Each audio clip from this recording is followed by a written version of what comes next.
میرا خیال ہے کہ ان کے جو مخالف ہیں وہ بھی ماننے پر مجبور ہوں گے۔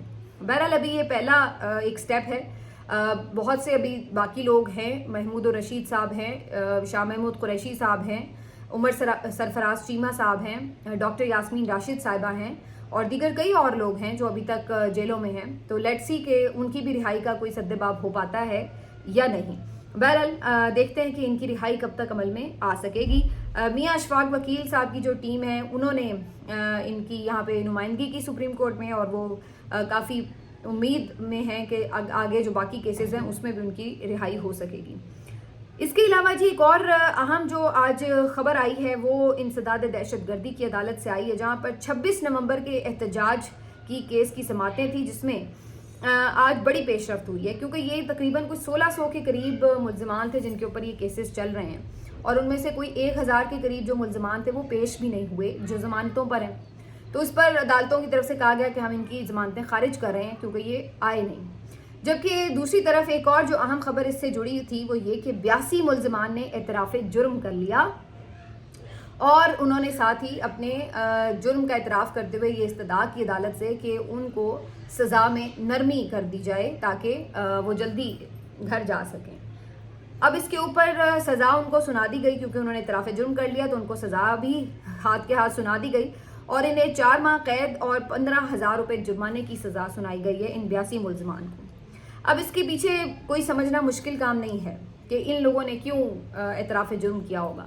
اس کی بڑی صاف وجہ ہے کیونکہ جرم وہاں پہ کون سا جرم ہوا تھا؟ کیا وہاں پہ کوئی عمارتوں کے شیشے ٹوٹے تھے؟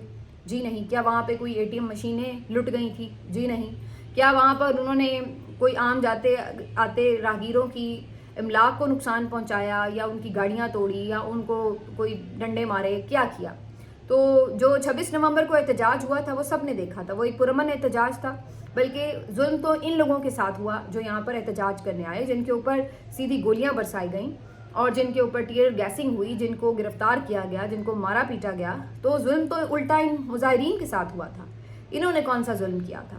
لیکن بہرحال انہوں نے یہ جو بیچارے سادہ ظاہر کارکن ہوتے ہیں، زیادہ تر ایسے ہوتے ہیں جو بہت امیر کبیر بھی نہیں ہوتے، بیچارے مزدور طبقہ ہوتا ہے بعض اوقات، تو میرا خیال ہے کہ انہوں نے اس لیے اعتراف جرم کیا کہ کم از کم اعتراف جرم کر لیں گے تو جتنی بھی سزا بنتی ہے وہ کر کے جان چھوٹ جائے گی اور گھروں کو جا سکیں گے۔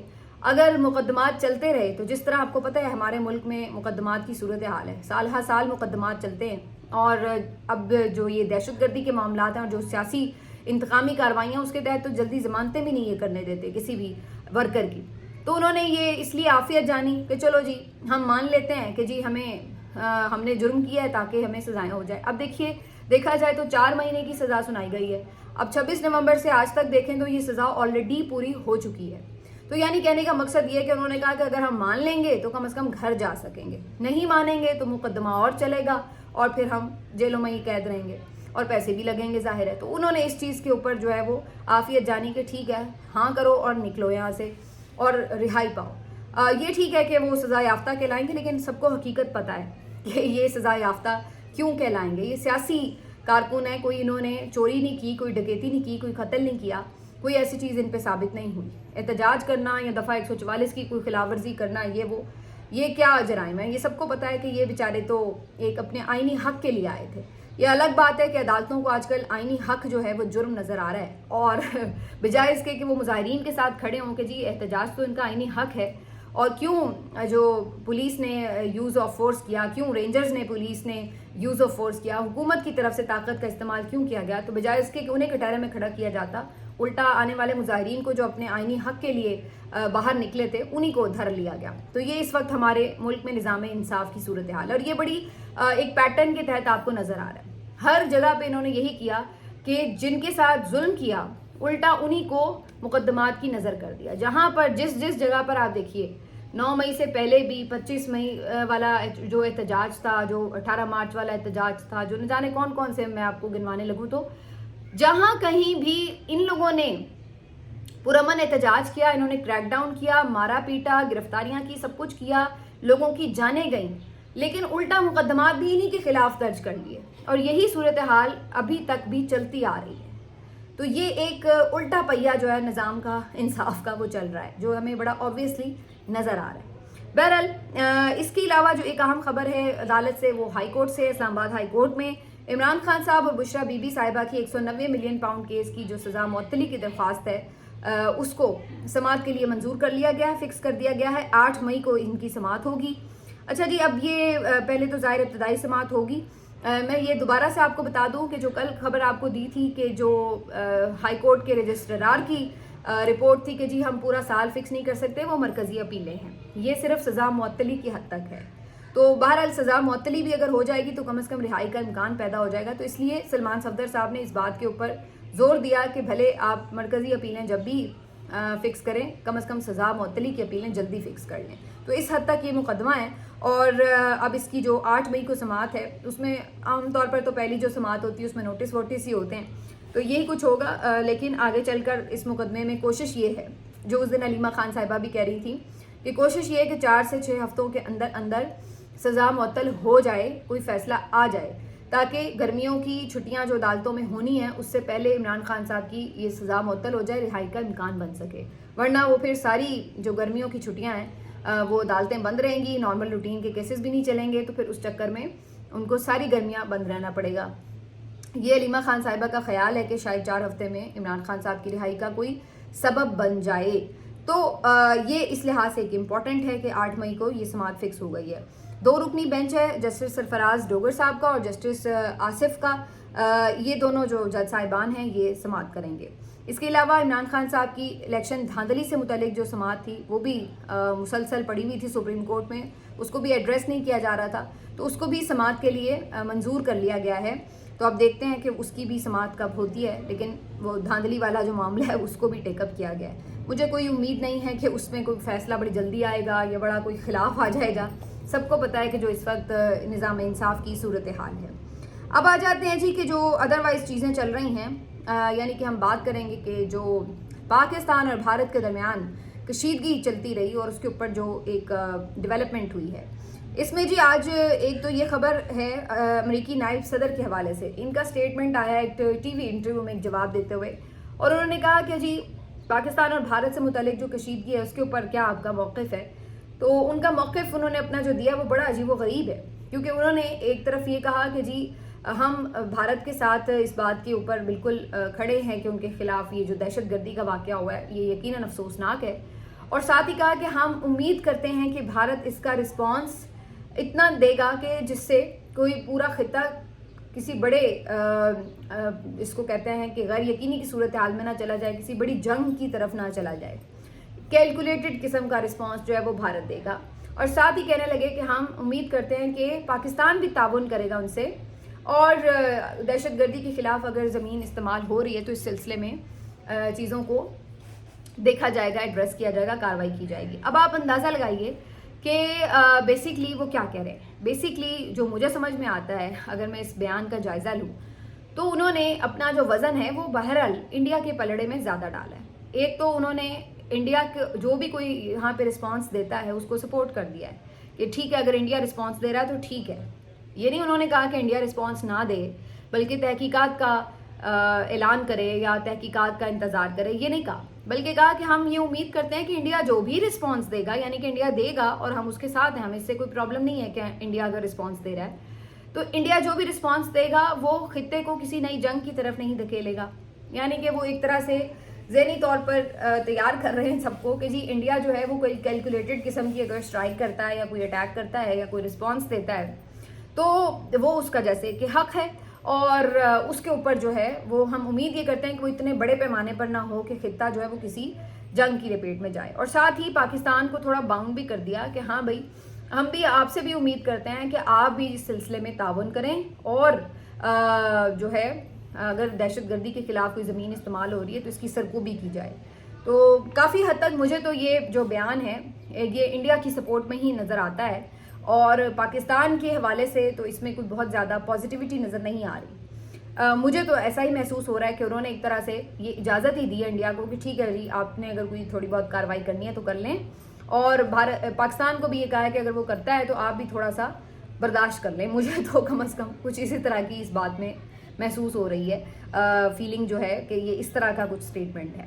بہرحال اس سے پتہ یہ چلتا ہے کہ جو امریکہ ہے اس کا رجحان آج بھی انڈیا کی طرف ہے, اور کیوں نہ ہو, انڈیا کے ساتھ اس کی ہمیشہ سے زیادہ قربت رہی ہے, ان کے ساتھ ان کے بزنس ہیں اربوں ڈالر کے, اور ظاہر ہے کہ وہ یہ تمام چیزوں میں کوئی اپنا جو بزنس لاس ہے وہ تو نہیں کرتا. تو ظاہری سی بات ہے جو ایسے ممالک ہیں جہاں پہ بڑی مارکیٹس ہیں جن کے ساتھ تجارتی معاہدے ہیں, وہاں پر ہر کوئی جو ہے وہ کمپرومائز کر لیتا ہے, بھلے وہ چاہے غلط ہی کیوں نہ کہہ رہا ہو.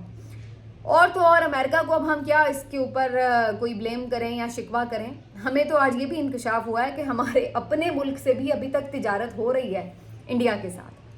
خبر یہ آئی ہے کہ واگا کے تھرو بھی ابھی کچھ ٹرکس جو ہیں وہ 150 کے قریب ٹرکس جو ہیں ان کو آنے دیا گیا ہے, جو کہ بھارت کے ساتھ تجارت کے سلسلے میں انٹر ہوئے ہیں.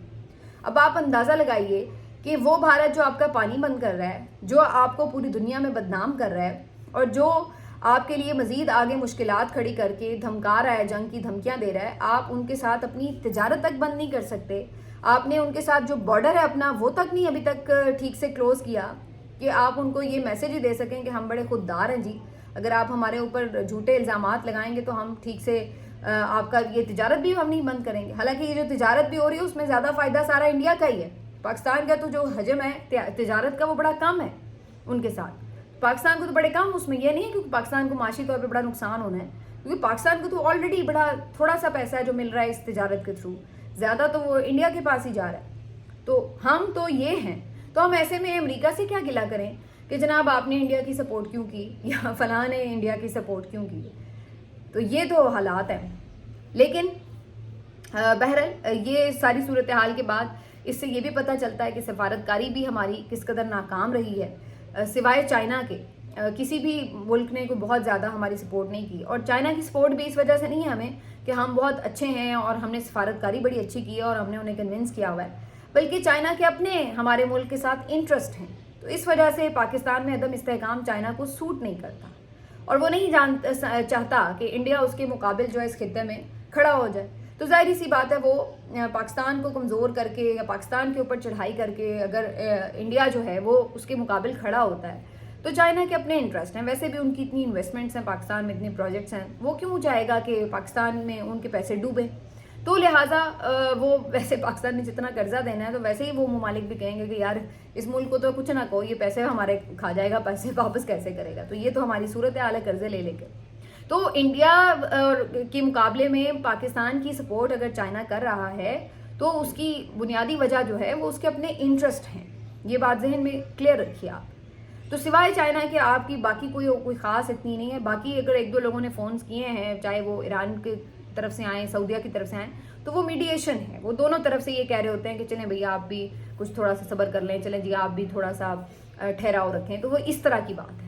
بہرحال اس سفارتکاری کے نتیجے میں خبر یہ ضرور آئی ہے انٹرسٹنگ کہ اسحاق ڈار صاحب کو بھی ریموو کرنے کی باتیں ہو رہی ہیں, اور یہ کہا جا رہا ہے کہ جی اسحاق ڈار صاحب جو ہیں وہ ریپلیس کیے جا سکتے ہیں. اسد نور صاحب نے سب سے پہلے یہ خبر بریک کی ہے, اور ان کا یہ کہنا ہے کہ اسحاق ڈار کی جگہ جو اس وقت current attorney general of Pakistan ہے منصور عوان, وہ بڑے فیوریٹ کینڈیڈیٹ ہیں. اب یہ ایک عجیب معاملہ ہے کیونکہ اسحاق ڈار صاحب کی تو اپنی آپ کو پتہ ہے سفارش بڑی تگڑی ہے, اور میاں صاحب جو ہے ان کو نہ صرف ہی کہ بہت ٹرسٹ کرتے ہیں بلکہ اپنے بعد میرا خیال ہے انہی کو وہ سب سے زیادہ اہمیت دیتے ہیں. تو انہوں نے ہی ان کو نائب وزیر خارجہ بھی لگوایا اور نائب وزیر اعظم بھی لگوایا. تو ان کا پیچھے ہٹنا یا ان کو پیچھے ہٹانا یہ ڈائریکٹلی ایک میسج تو میاں صاحب کو بھی ہے. تو اگر کچھ قوتیں ان کی پرفارمنس سے نالاں ہو کر ان کو ہٹاتی ہیں تو یہ تو ڈائریکٹ ایک عدم اعتماد ہے میاں صاحب کی سلیکشن کے اوپر. اور دوسری طرف یہ نون لیگ کے بھی لیے سوچنے کا مقام ہے کہ ان کی آدھی وزارتیں تو ویسے ہی اسٹیبلشمنٹ نے اپوائنٹ کی ہیں. اب ان کے جو کی لوگ ہیں وہ بھی اگر وہ اٹھا کے اپنے بندے فٹ کرے جا رہے ہیں تو پھر آپ لوگوں کے پاس تو ڈوب مرنے کا ہی مقام رہ گیا صرف کہ آپ نے ٹوٹل ایک سرنڈر کر دیا ہے. ایک ٹوٹل آپ نے سویلین سپریمیسی کا جو خواب ہے اس کو چکنا چور کر دیا ہے. آپ نے تمام پاورز پہلے ہی ان کے ہاتھ میں دیے ہوئے ہیں, اور اب آپ مزید دیکھیے کہ وہ ان کے جو لوگ ہیں اب سٹنگ جو لوگ ہیں وہ آ کے مختلف اداروں میں بیٹھ گئے ہیں, کیبنٹ ممبر بن گئے ہیں, اور ٹوٹل وہ اپنے جو نظام ہے، انتظامی معاملات ہیں، اس کو بھی اب وہ دیکھ رہے ہیں. پاورز تو پہلے ہی ان کے ہاتھ میں تھی، شروع سے ہی رہی ہیں پاکستان میں، کون سی نئی بات ہے. لیکن اب تو وہ باقاعدہ جو تھوڑی بہت تھی بھی کچھ سویلینز کے ہاتھ میں ڈیسیجن چھوٹے موٹے، وہ بھی اب ان کے ہاتھ میں چلے جائیں گے اگر آپ کی یہی روش رہی تو. لیکن مسئلہ یہ ہے کہ نون کے پاس اس کے علاوہ کوئی آپشن بھی نہیں ہے. اب اگر آپ جنونلی جیت کے آئے ہوں تو آپ بھی ذرا تھوڑا سا اڑ جائیں، کوئی آنکھیں دکھائیں یا کچھ کہیں کہ جناب یہ نہیں. لیکن جب آپ فارم 47 کے ساتھ آئے ہوں پارلیمنٹ میں اور اسی سے آپ نے حکومت بنائی ہوئی ہو، تو پھر آپ کس منہ سے منہ کھولیں گے؟ پھر آپ کس منہ سے احتجاج کریں گے یا کوئی ناراضگی دکھائیں گے؟ تو پھر آپ یہی کریں گے کہ منہ کے اوپر ایک ماسک لگا کر اپنے منہ کو بند ہی رکھیں گے، جیسے میاں صاحب نے رکھا ہوا ہے. ملتے ہیں آپ سے اگلے ویلاگ میں. اپنا خیال رکھیے. اللہ حافظ.